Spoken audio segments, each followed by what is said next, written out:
Welcome to the program today. My name is Manuel Gonzalez here with a prophecy update.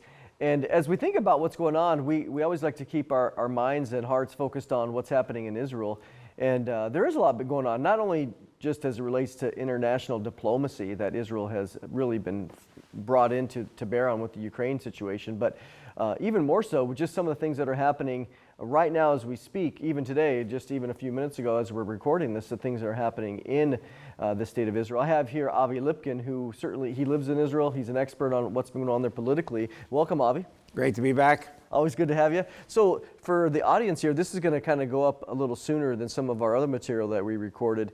Been some terrorism going on. There's kind of been a lull for a while. What's been happening? Kind of give for those that might not have seen it, what's happened in the past few weeks?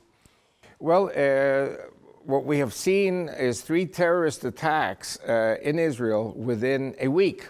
Mm-hmm. And that coincides actually with the reopening of Israel's borders to people who are not vaccinated.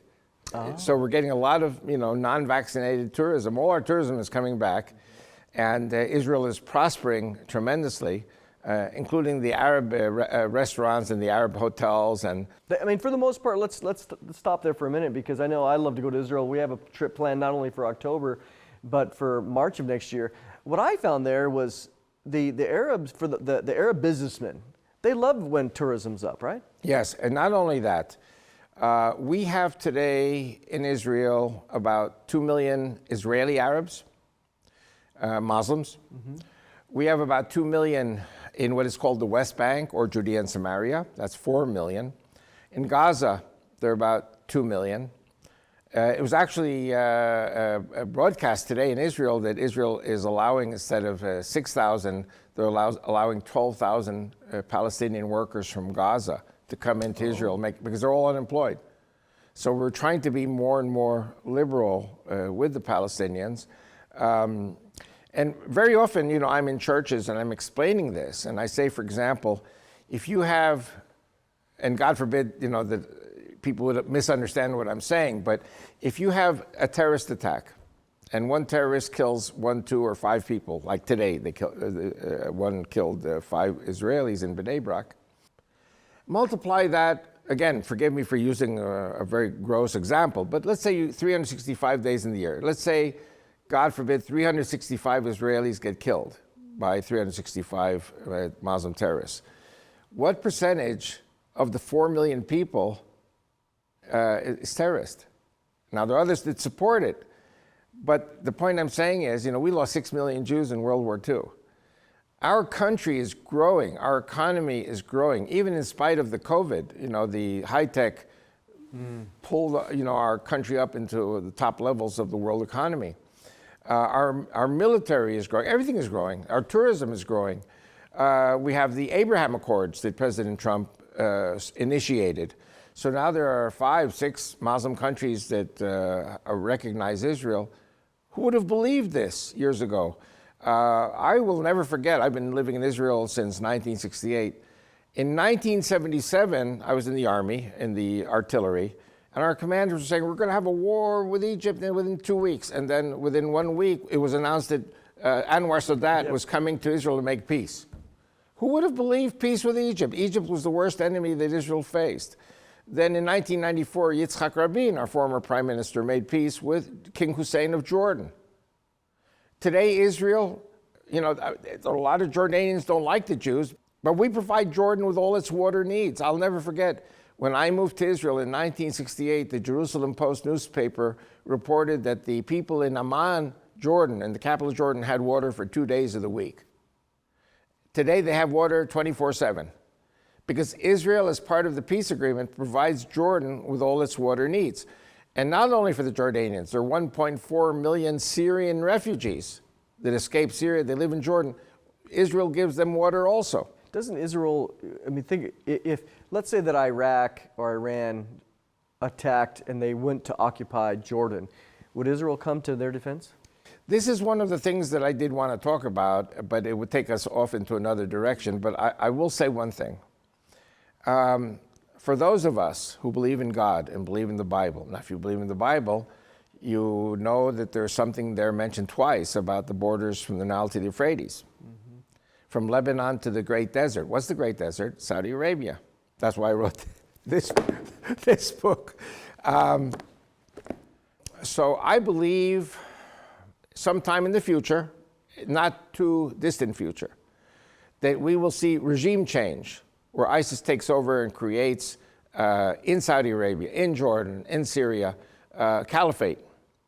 And Israel, at least under the present circumstances, is probably going to have to go it alone. Yeah. We don't have a president who will back us.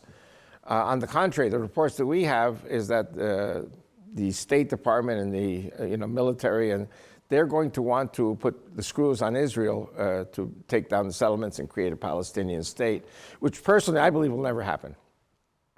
Because you can never negotiate a Palestinian state with people who don't want to negotiate, they just want to kill you. Yeah, I mean, it's in their charter. I mean, you got to remember that when you think about the challenges of coming together with an agreement, when it's in your charter, the person you're talking to, that they say that you don't have a right even to exist at all, it's really hard. I mean, hey, I'll meet you halfway, or I mean, how do you do that? I don't know if you remember the movie Independence Day, and so in the movie there, one of the aliens gets taken prisoner, and the President of the United States says, can we talk? He says, yeah. What do you guys want? He says, we're going to kill all of you. Well, is that negotiable? No. Yeah, what do you do? So we're dealing with people whose faith, and I'm not saying all Muslims are like this. I think 90% are like we said before. 95%, even more, they don't want to destroy Israel because they live well with Israel. The Abraham Accords, the Islamic countries that made peace with Israel, they want to live. And Israel can help them. They want Israel to protect them from Iran. So you have a few real crazies who want to carry out terrorist attacks, kill Jews on Saturday, kill Christians on Sunday, because that's what their faith tells them. By the way, Jews and Christians, we are one people in the eyes of Islam. We are the people of the book, al-Kitab. My wife is Egyptian, Jewish. I'm American, Jewish.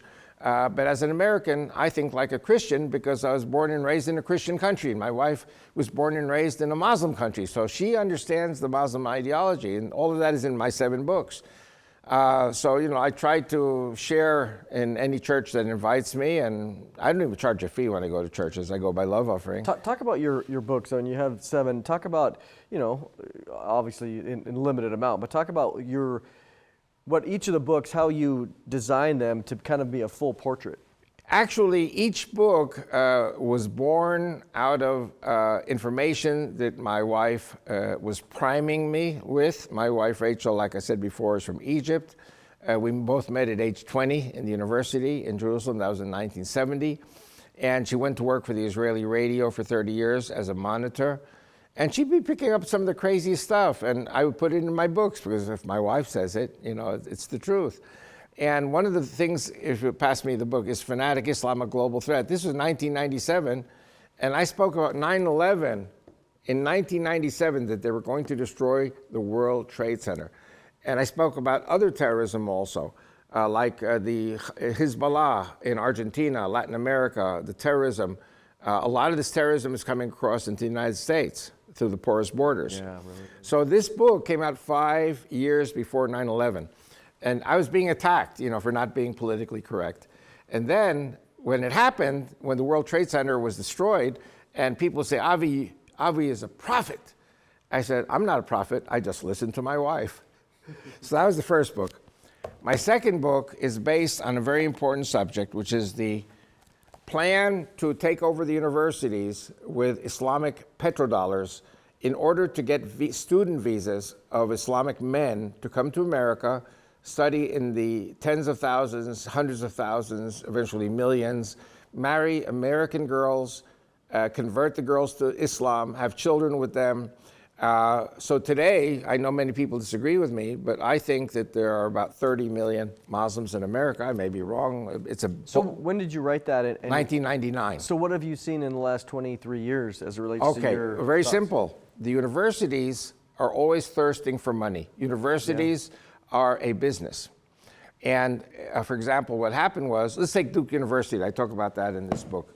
Duke University gets a telephone call or cable, in those days it was cablegram, that the Sultan of Brunei, an Islamic country, which is today part of Malaysia, I think, or Indonesia, wanted to come to give a gift to the university. So the university, what are they going to say? No? So the university said, sure, come over. So he comes over, he gives them a check for $23 million, no strings attached.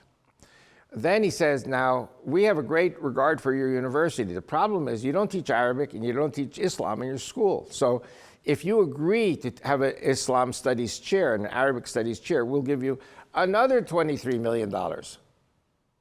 What's the university going to say? Bring it on. And we will give you the professors, which are Islamic missionaries. And we will give you the books and the resources, which are Islamic resources. And then we will send you 500 students a year, male students. And to help populate the program. To help your students learn Arabic. Mm-hmm. And they come, they pay full room, board, and tuition. That's a lot of money. Remember, universities are a business. Yeah. And then what happens is they come, and then they start teaching American girls primarily. You see, American girls are targeted so that the Muslim men will marry them. And the Muslim men don't touch the American girls. They're very, very polite gentlemen. But they wine them and dine them and spend a lot of money on them. They come with a budget to conquer the hearts of these American women who don't know where it's coming from. Then they marry them. So the kids are Muslim, and then in many cases the girls become Muslim. And even if they don't become Muslim, 2 years later, these Muslim students have passports, American passports. And so that's how they've grown. And that's been going, what? 30 years. 30 years. Even more. This talks about a program in the 1980s. Yeah. You have to remember, in 1968, when I moved to Israel, there were 100,000 Muslims, say 30 million. And they come in from all these countries. There was a time even, I write about it, I think, I don't know what book I write about it, but there are illegal flights coming in with Muslim immigrants. This is paid for, to bring the Muslim immigrants in. And actually the Muslims have been very smart, they've been very quiet until now. You do have one or two crazies who carry out murderous acts, like Fort Hood and other attacks and 9/11, stuff like that. So that's my second book, about the Islamic plan to colonize America with Muslims and eventually, through the money of the Islamic world, take over the universities. And then when you take over the universities, within 10, 20, 30 years, you take over the government, because the young people are indoctrinated. And a lot of today's modern day ideologies are very close to the Islamic ideology, which is anti-Christian. Yeah. Okay. I mean, when you think about whether the Bible, 1 Timothy 6, that the love of money is the root of all kinds of evil, or even just the idea of following the money, you come to the point where I don't know why it's difficult for people. It's easy to get thrown out as a conspiracy, but really, if you follow the money, it really does show that the foundational issues, again, whether it's in the religious sphere, even the political sphere, even the health sphere. I mean, you think about what's going on today, whether pharmaceutical companies, et cetera, or gas, energy, you name it. But if you follow the money, you see the agenda. They're not just being generous, right? Here, if you look in some of that system, America and Israel are called the Great Satan and Little Satan. But if you look at the agenda, it's not just, hey, we love these people so much, we just want to make a generous donation to your university. There obviously is strings attached. Yes. And the universities eventually support BDS, boycott, divestment, and sanctions. Listen, I was born in 1948. I moved to Israel in 68, and every time I come back to the States, I see so many changes in favor of Islam. And the people who support us are primarily the Christians who understand, if you believe in God, you believe in the Bible. If you believe in the Bible, you have to bless Israel, Genesis 12:3. And so my life has been dedicated the last 32 years to preaching this message in the churches, that Israel belongs to you guys also. It's God's land, and the Jews and the Christians have to share it together. The Islamic approach is basically that Israel cannot exist. And so... It's just the reality of it. Let's transition in our time left here. Yeah. Talk about what's been happening. We started it in the beginning, but about the terrorism that's happened in the past week or so in Israel. One of the things that really, really bothers the Muslim world, or some of the Muslim world, is that Israel is going from strength to strength. When I moved to Israel, we were 3 million Jews. In 1988, 89, 90, we grew to 5 million. Today, we are 7 million. And now with what's happening in Ukraine and Russia, we're going to go up to about 8 million. I also predict, partially because of this, about the takeover of the universities and the growth of the Islamic diaspora here, and I talk about it in the Red Book, people should get all 7 books. Yeah. In this book, I talk about the Edmonton Revelation, in which the Islamic terrorists, who are about 10% of the Muslims in America, so you got 30 million, 10% or 3 million, the 3 million are going to want to destroy the Jews and the Christians in America. So I predict we're going to have a massive aliyah, or immigration to Israel, of Jews and their Christian spouses and relatives to Israel. So our population will grow from 7 million to 8 million to 10 million, and with the Christians, eventually to 17 million. And all of this means that Israel goes from strength to strength. And I know many people in Israel don't like it when I say it, but I see the Christians as our brothers and sisters. We are all part of the... Why do you think that is? Is it simply just a religious thing, religious a historical thing? Religious thing, yeah. I know there's some bad history there, certainly, but it's simply just religious. Religious, yes. There are many people in Israel, especially the ultra-Orthodox, who do not want anything in Israel except a pure ultra-Orthodox country, which can never be. So that's, again, they're against everybody. They're against everybody, correct. And so that's why I believe my Bible Bloc party, which is a party which will give representation to Christians for the first time in the Israeli political system, is going to be the biggest party in the Knesset when our population doubles and triples. Because the people who will be coming, many of them will be either married to Christians, or Jews who love Christians, or love Judeo-Christian America, or at least what it was. So, I mean, I pray to God that America be spared these things that could happen. But you have groups in America who are against democracy, and they're against what made America great for hundreds of years. You were talking earlier about just the nature of the increased terrorism recently. Yes. Talk about that. I mean, you know, just in the last week, again, we've seen 3 different estimates. I think that there are 2 primary triggers for this. One, of course, is that Israel has now been recognized because of the Abraham principles, the Abraham agreements, by Arab Muslim countries. And the Palestinians see this as totally anathema. And so what they want to do is cause such an outbreak of violence that the Jews in the end will be blamed, and then the Arab countries will have to break relations with Israel. Because Israel will have to respond, most likely. Israel will have to respond to protect itself. And again, this goes against the will of the vast majority of the Israeli Palestinian Muslims, because most people just want to make a living and feed their families. Israeli Arabs and Muslims and Palestinian Muslims, they live better than any other country in the Arab world. And you know, I always say there's only one nation that really loves the Muslims, and that's Israel.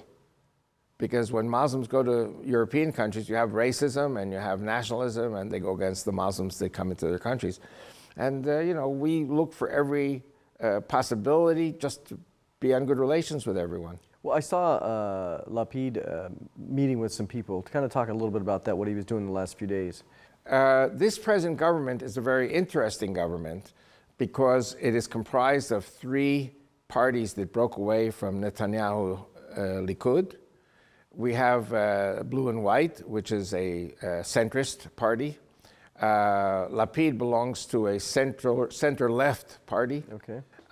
We have 2 socialist parties, and we have 1 Islamic party. So I believe really this is the first time we really have a national unity government. There are many, many differences in ideologies between all the parties, but for reasons of keeping the coalition alive, everybody, you know, swallows a little bit of their ego. That's the nature of politics. Coalition, yeah. And strange bedfellows. And everyone works together. And of course, Netanyahu is angry because he's not prime minister. But Netanyahu with the ultra-Orthodox did not represent the majority anymore. And I believe in term limits. I think Netanyahu was the greatest prime minister we ever had, but it's time for him maybe to retire or go work for some corporation that'll pay him billions of dollars. Think tank. And So now we have a newer leadership. Many of them are younger than Netanyahu. And the only old guy in the Israeli political scene is me, because I'm 73. I'm 73 going on 18. Yeah. And so I'm very glad that I almost died 10 times, but I mean, God can take me or you or anyone at any time. Anytime. And if God allows me to work for him, I mean, that's the reason of my raison d'etre, my reason for living. And, bottom line, I think that the Messiah is coming or returning to Jerusalem, not only for the Southern Baptists, he's coming for the Jews also. He's coming for everybody. And so Jews and Christians have to be in position to receive the Jewish Messiah when he shows up on the Mount of Olives. So we see, just would you say that with the current situation, the current government, that the recognition of Israel and amongst all the Abraham Accords and others, that we see an upward trend of what's happening politically and worldwide relations, I guess? You know what? I don't want to preach too much Bible, because I always preach Bible, but Genesis 12:3 says, I will bless those who bless Israel and curse those who curse Israel. And I think a lot of these Abraham Accord countries understand that. And they know that if they go with Israel, they're going to be blessed. And Israel is going to help defend them from Iran. And Israel is going to help them with high tech. And Israel is going to help them with agriculture. And Israel is going to help them with so many other things. And even Turkey. Now, I don't know how long this is going to go, but Turkey seems to have trying to become friendly with Israel again after a very rough patch with the Turks. We'll have to see. Whoever works with Israel benefits. And but the Palestinians, they're locked into this kill and kill and kill. And again, it's not the majority of the Palestinians. The vast majority of Palestinians are great people and they love us. But you got some of these crazies, ISIS-type crazies. So we talked about your books for sure, and you talked about the Bible Block Party. And for those that want to participate in the vision that you have, what's the best way for them to do that? The best way is to buy the books. They buy them from Prophecy Watchers, from you. You buy them from me. The little money that I make from the book sales is declared in my income tax here in America and in Israel. Give unto the Lord that which is the Lord's, and give unto the two Caesars. The two Caesars. That the two Caesars are stealing from you.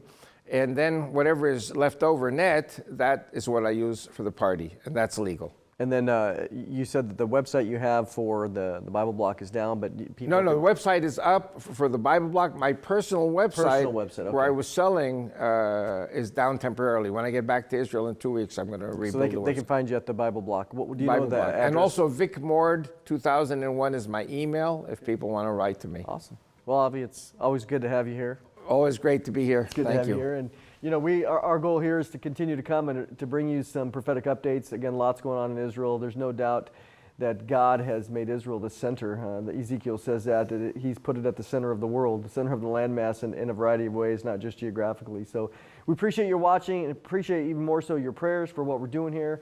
If you want to get more information, you can certainly get all of Avi's books. He's provided a tremendous background to all the geopolitics and even religious history that happens there surrounding the land of Israel. So we appreciate you watching this week, and we will see you next time.